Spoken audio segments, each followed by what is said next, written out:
Hey, it's Connie from Prosperity Finance. I hope you're well. Now, you probably heard that ASB and ANZ has made an announcement that they will reduce the LVR on investment property lending from 80% to 70%. Now, with the ASB situation, it takes effect immediately, so they already applied the new rule. Now, with ANZ, still got a time because they set a deadline to be the 7th December. Now, when this news came out, we got a flood of inquiries because people was really surprised that the LVR rule changed so dramatically. So do us. If you remember back then, 1st May, Reserve Bank has provided a LVR exemption policy. So that means that you don't really have to have restriction on LVR. Banks, you can lend whatever you like in terms of LVR. Now, a lot of people confuse that you don't need a deposit anymore. That was not the case. It just means that there's no restriction for the bank to comply. But banks do have their own lending rules. They will never lend on 100%.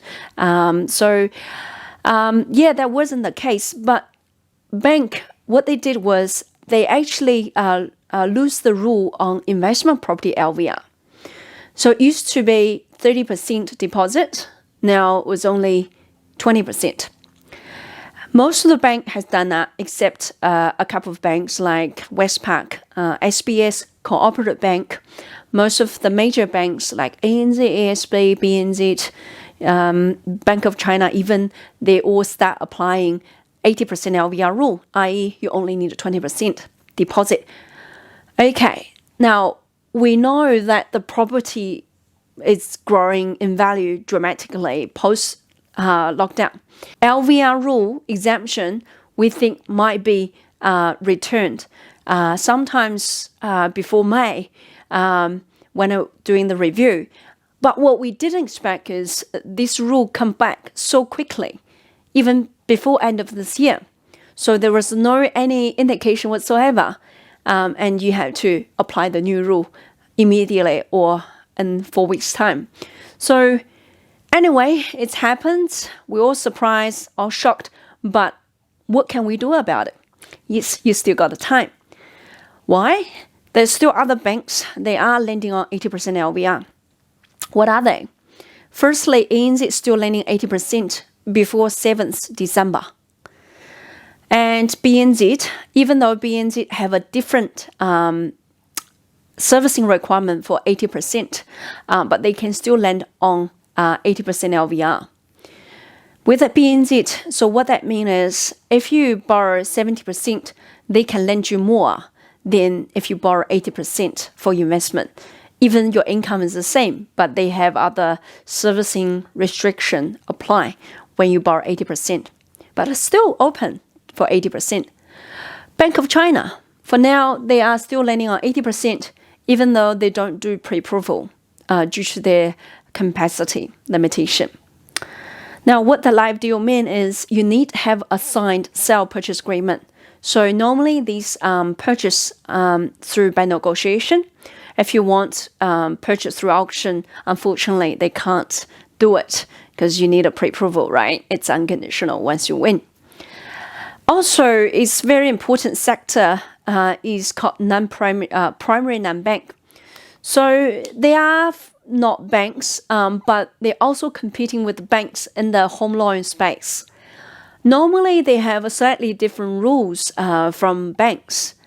One of the rules is they've been lending on 80% for a long time, even for investment property, even before the 1st May. And now they are still applying the same rule. Now, their interest rate is only marginally higher than the bank's rates. For example, just put into a context, the banks might charge you 2.39%, for example. Now, the non-bank probably charge you 3% or maximum 4%. So it's really affordable. Yes, it's higher than the banks, but if you don't go to them, you may not have a solution. You probably missed out an opportunity which could bring you much more wealth in the future. So they are the option there for you. Right. Now, you may wondering, I don't really know the impact of the LVR 10% difference. Now let me give you an example. Now assume this customer has one home and one rental property. The home was $1 million and the LVR is 80% at the moment. It's been that for a long time. Now the security value, what that means is the banks are happy to lend with that property value up to 800K. Now let's assume the home only had 400K borrowing. So the unused portion, so the value of this minus the balance is called unused equity. So unused equity is 400K. Now, they also have a rental property worth 900K. Now, under the scenario of 80%, banks are happy to secure the loan up to 720K. Now, let's say the property already borrowed 600K. The unsecured part is 120K. That's simply this number minus 600 equals 120. Now, when the LVR is 80%, the total unsecured equity in this case is 520K. Let's say the deposit to buy another rental is only 20% because the LVR rule is 80.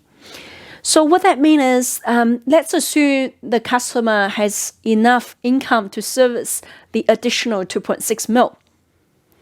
Then they can buy a property up to 2.6 mil or buy two, right? So it's simply use the unused equity divided by the deposit requirements that give you the budget. You don't need to provide any cash deposit, right? You can just use the equity. Now let's look at the scenario of LVR 70%. Now under 70%, the security value would be 630K. Because they no longer they're no longer comfortable to lend you more than that, right? Because the LVR dropped. Now the balance is still 600K, so the unused portion is reduced to 30K, not 120K anymore. Now, in this case, the unused equity across the two is only 430K. And you need 30%. You have less equity, but you need more deposit. So what is the budget? Again, assume that customer has enough income to service the loan. Because we only talk about the LVR, which is the equity side of the thing. So that equals to 1.43 mil. Okay, so they can only purchase a property up to 1.43 mil. Now the difference between the two is about 1167K. So they probably, when the LVR is 80%, they probably can buy two rental property, but now it's only one. You know, they will miss out one property. That's how significant it is. With some customer, lots of rental property, this figure is even more significant. Okay, so it's definitely very important if you are looking to purchase a property in the near future. The equity is so important because you can't simply save 30% deposit in cash. It's, you know, no one can. It's very hard. So equity is so important for you to build your property portfolio. Right, now what action we can take right now? You know, ANZ and ASB already, you know, tighten up the LVR rule. You still can do something because, as I mentioned, there's some other banks are still lending at 80%.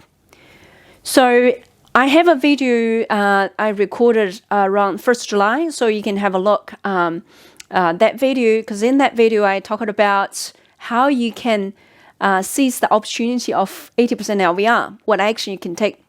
So here I just briefly kind of cover this point again. Now, if your properties are cross-secure, that means you have more than one property with one bank. Now, I would recommend splitting them now. Now, take the rental property and lend and borrow up to 80%. That way, you can reserve the equity, and then let the remaining loan secure by home and keep them separate. If you don't keep them separate, when the LVR do drop to 70%, the weighted LVR will be reduced. And also, some people, they have significant increase in equity as a result of 80% LVR. Now, potentially, you can look at if you can discharge any existing security.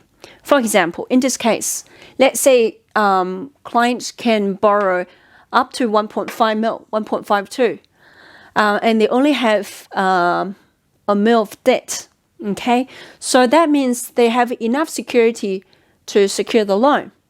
If they have a third property and also mortgage to the same bank, then it's not necessary because the bank has enough security. So you can discharge that property. Why discharge? Well, it's for better asset protection because bank has no control over the assets. And also later, you can use the mortgage-free property as equity to borrow from any bank, as long as the servicing stack up. You don't have to go to your existing bank. They may not be able to lend you the maximum. Okay, so do these things. If you already split the banks, you have different property with different bank, then I would recommend review if your rental property is secured with a bank who can lend you 80%. Now, if not, think about refinancing to another bank who can lend you 80%. However, you might have some cost associated with that, such as breaking costs if you are still on fixed term loan, and if you get cash back from the current bank and you're still within that cash back clause period, like 3-4 years, you may have to pay back the full cash back or partial of the cash back you received earlier. So just bear in mind that will be the cost. But, the benefit probably outweigh that cost, so you need to make a judgment on that. Now, also, see if you can top up the rental property to 80% and use the top-up money to repay the loan, which is secured by home. Because your equity with a home, it doesn't really change much. The 80% has been applied for many years. The rental property LVR, however, this is probably a last chance for you to reserve the LVR 80%. So do this if you already separate your properties with different banks. Now, a couple other tips, action now. Because one is it's just, Christmas around corner. Normally, this is a peak season for us, for the banks. So everyone get really busy. So turnaround time is very slow. And also because some banks like ANZ, they said the new rules start applying from 7th September. So I expect there will be flood of application before the 7th December. So do it now. Another bank might have the LVR rule change immediately. So you never know. It can change from any time from now. Okay? Also, you might want to do a paid valuation. Now, how the banks establishes values. Now, banks use third-party valuation system. So that valuation system says based on the historical kind of last few months sales history, with a similar kind of property in your area, it's sold for X amount. So they predict your property can be sold for the similar amount. However, the market is climbing, the price is increasing. So if they use historical data, that means the value that they provide to the bank may be underestimated. Okay, so what you could do is you tell the bank or your advisor and say, "Oh, my property is worth 1.1 mil, but I can approve it. Can you use that value to provide a conditional offer?" And then I'll do the valuation to prove that value. So that way you can potentially get more equity out, and you don't need to pay anything until it's approved. So it's got a return on that value, right? So probably that's something you can consider. But obviously it costs you money. Normally it's about 0.1% of the property value. For example, if your property is 1 million, that probably costs you $1,000 to do. It's just rule of thumb. The valuer will quote the job and let you know exactly it's going to cost you. Okay, I think we've covered probably everything I can think of. Now, the last couple of days I've been asked most is how I will be impacted. Now, if you haven't got your pre-approval, then you need to be quick, okay? Because as I mentioned, the new rule can apply from any time from now. So you need to get in ASAP. Now, if you already have a pre-approval to buy investment property, your pre-approval is more likely to valid until its expiry date. So try your best to find a suitable property before it expires, because once it expires, the new rule will apply. So if the equity is important for rental property purchase, try to do it before the offer expires.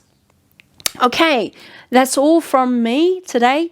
I hope you find this information useful. Now, obviously, everyone's situation is different. If you want to find out exactly what you need to do in your situation, please feel free to get in touch with us. We will make assessment on your own situation and give you tailored advice. Okay, thank you so much. Take care. Bye for now.